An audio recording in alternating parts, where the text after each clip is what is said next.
శ్రీమాత్రే నమ. జయ గురు దత్తాత్రేయ నమ. ఈ వీడియోలో మనం కుంభరాశి వారికి మార్చి 16 నుంచి 31 మధ్యలో జరగబోయే ఫలితాలు పరిశీలించినప్పుడు ఈ రాశి వారికి ధనస్థానంలోకి ఆల్రెడీ 4 గ్రహాలు ప్రవేశించడం జరిగింది. ఇంచుమించుగా 3 గ్రహాలు మిత్రగ్రహాలు, ఒక గ్రహం మరి రవి అక్కడ ప్రవేశించడం వల్ల ప్రభుత్వ మూలకంగా మీకు ప్రభుత్వ సంపద కానీ ప్రభుత్వ పథకాలు కానీ మీకు అనుకూలంగా వచ్చే అవకాశం ఉంది. మీ కుటుంబంలో ఎవరికైనా ఒక హోదా, అది ఉద్యోగం అవ్వచ్చు, నామినేటెడ్ పోస్ట్ లాంటిది ఈ సమయంలో వచ్చే అవకాశం ఉన్నది. ఇక శుక్రుడు ఈ రాశికి యోగకారకుడు, ధనస్థానంలో ఉచ్చులో ఉండడం వల్ల గతంలో మీ కుటుంబం నుంచి దూరమై ఎక్కడో విదేశంలో ఎక్కడో బాగా ధనం సంపాదించి తిరిగి మళ్ళా మీ కుటుంబంలో ప్రవేశించడం జరుగుతుంది. వారు అది స్త్రీ అవ్వచ్చు, కొన్ని సందర్భాల్లో మీ సంతానం కూడా అవ్వచ్చు. ఈ కారణం వల్ల ఏంటంటే కొన్ని ఆర్థికపరమైనటువంటి సమస్యలు పరిష్కరించే విధంగా మీ కుటుంబ సభ్యులు మీకు సహకరించి మీకున్నటువంటి రుణాలు అలాంటి ఏమన్నా ఉంటే కంప్లీట్గా తీర్చివేయడం జరుగుతూ ఉంటుంది. అలాగే ఏదైనా ఒక వివాహ కార్యక్రమం కానీ, ఏదైనా ఒక వ్యక్తిగతంగా మీకైనా ఒక ఫంక్షను, గెట్ టుగెదరో, ఒక బర్త్డే లాంటిది జరిపించి అందరికీ చాలా ఘనంగా ఫంక్షన్ లాంటిది చేసి మీ యొక్క గొప్పతనాన్ని చాటుకునే విధంగా ఉంటుంది. అలాగే కొన్ని విలువైనటువంటి బహుమతులు కూడా మీకు ఈ సమయంలో రావడం జరుగుతుంది. వ్యక్తిగతంగా మీరు విద్యార్థి అయి ఉండి ఉన్నత చదువుల కొరకు ఏదైనా దూర ప్రాంతం వెళ్తూ ఉన్నా మీకు ఏదైనా సత్కార సన్మానాలు లాంటివి జరిగే అవకాశం ఉన్నది. ఏదేమైనా మీకు కానీ మీ కుటుంబంలో ఒకరికి కానీ ఏదో ఒక గొప్ప అద్భుతం కానీ శుభం కానీ జరిగే అవకాశం ఉన్నది. ఇక ఆస్తి కొనే విషయంలో కూడా మరి మీరు చాలా కాలంగా ఏదైతే స్థిరాస్తి సంపాదించాలనుకుంటున్నారో దానిపైన మీకు స్థిరాస్తి కొనుక్కునే అవకాశం ఉంది. దానికి మీ కుటుంబ సభ్యులు సహకరించడం, కొంత ప్రభుత్వ రుణం, ఇవన్నీ కలిపి ఒక స్థిరాస్తి కొనడం, దానికి తగినటువంటి కార్యక్రమాలు కూడా నెరవేర్చుకోవచ్చు. అయితే ఇదే సమయంలో మీకు ఈ మార్చి 18వ తారీఖు నుంచి 28వ తారీఖు మధ్యలో మీకు శుక్రమౌఢ్యం ఏర్పడుతుంది. సో దానివల్ల ఏమైతే మనీ టైట్ చాలా ఎక్కువ ఏర్పడుతుందన్నమాట. అంటే ఎంత చెట్టుకు అంతగాలని, ఎంత టర్న్ ఓవర్ అయినప్పటికి కూడా సడన్గా ఆ మనీ స్టక్ అయిపోవడం జరుగుతూ ఉంటుంది. అనుకోకుండా ఈ శుభకార్యాలు లాంటివి ఏవైనా ఉంటే కొద్ది రోజుల పాటు వాయిదా పడే అవకాశం ఉంటుంది. మరి కొన్ని ఇబ్బందికర పరిస్థితుల్లో ఏమవుద్దంటే మీ కుటుంబంలో ఎవరికైనా, మీ మదర్కో లేదంటే మీ భార్యకో ఎవరో ఒకరికి సడన్గా హెల్త్ పరమైనటువంటి ఇబ్బందులు రావచ్చు.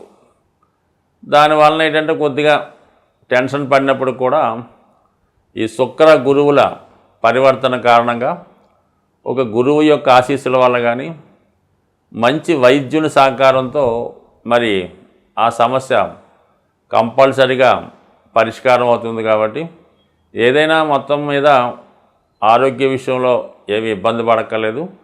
అయితే ధన విషయంలో మాత్రం రావాల్సిన ధనం ఆగిపోయడం వల్ల కొన్ని రోజుల పాటు మనీ టైట్ ఏర్పడే అవకాశం ఉంది.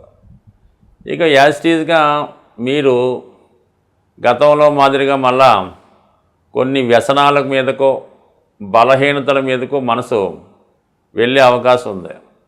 అందువలన ఎట్టి పరిస్థితుల్లో కూడా మీరు ఏదైనా ఈ షేర్ మార్కెట్ అవ్వచ్చు, జోదం అవ్వచ్చు, ప్యాకెట్ అవ్వచ్చు, లేదా ఇతర స్త్రీ వ్యామోహం కానీ, లేదంటే ఏదైనా ఆల్కహాల్ లాంటి వ్యసనాలు ఉంటే అవి ఎంత తగ్గించుకుంటే అంత మంచిది.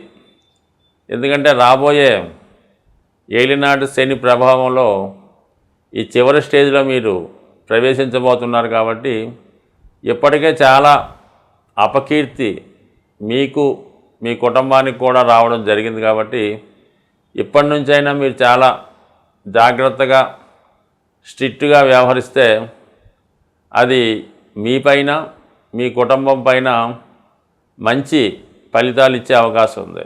మళ్ళీ యాస్టీజ్గా పాత పద్ధతి మొదలెడితే చాలా వరకు మరి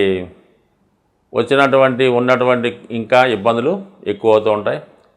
తప్పనిసరి పరిస్థితుల్లో ఈ సమయంలో మీరు ఉపాధి అవకాశం కొరకు మరి మీ కుటుంబానికి దూరంగా వెళ్ళి కొద్ది రోజుల పాటు కుటుంబానికి దూరంగా ఉంటూ మీ జీవనోపాధి సాగించే ప్రయత్నం కూడా జరుగుతూ ఉంటుంది. మీరు కానీ మీ కుటుంబంలో ఇతరులు కానీ పిల్లలు కానీ ఈ విధంగా కుటుంబం కొంతగా స్ప్లిట్ అయ్యి ఇప్పటిదాకా ఏదో ఒక కాపురంతో సరిపోయిన దానికి 2 కుటుంబాల్లాగా, అంటే మీరు అక్కడ ఒక చోట, మీరు మీ అద్దిల్లు ఇక్కడ ఒక చోట, ఈ విధంగా కొంత ఖర్చులు పెరుగుతూ ఉంటాయి.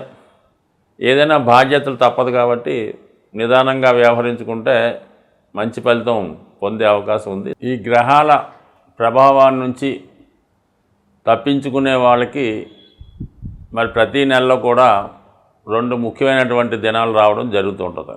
అందులో సంకష్టాల చతుర్థి ఈ నెల 18వ తారీఖున రాబోతుంది. అలాగే మాస శివరాత్రి 28వ తారీఖున ఇదే నెలలో రావడం జరుగుతుంది. మొన్న ఫిబ్రవరి నెలలో మహాశివరాత్రి పూర్తి అయిపోయింది కాబట్టి ఇప్పుడు మళ్ళా ఈ మాస శివరాత్రి నుంచి వరుసగా మళ్ళా మహాశివరాత్రి దాకా ఎవరైతే క్రమం తప్పకుండా ఈ 12 మాస శివరాత్రులు ప్రతీ నెల ప్రదోష వేళ శివునికి విధి విధానంగా అభిషేకం జరిపించి ఆ రోజు కొద్దిగా వీలైతే ఎవరికన్నా బీదలకో ఎవరికో కొద్దిగా దానం చేసి మీరు ఒక నియమంగా ఆ రోజు ఉండడం వల్ల మళ్ళా మహాశివరాత్రితో ఈ 12 పూర్తి చేసుకుంటే ఇంచుమించుగా మీరు మళ్ళా తర్వాత జీవితంలో ఏ శివరాత్రి చేయకపోయినా పర్వాలేదు, అంతటి గొప్ప ఫలితాన్ని రావడం జరుగుతుంది. కాబట్టి అదృష్టవశాత్తు మరి ఈ నెలలో మీరు ఖచ్చితంగా ఈ మాస శివరాత్రి వ్రతాన్ని ప్రారంభించే ప్రతి నెల మీకు అనుకూలిస్తుంది. అలాగే ఇదే నెలలో మనకి ఈ పక్షం చివరిలో వస్తున్నటువంటి ఉగాది, ఈ ఉగాది రోజు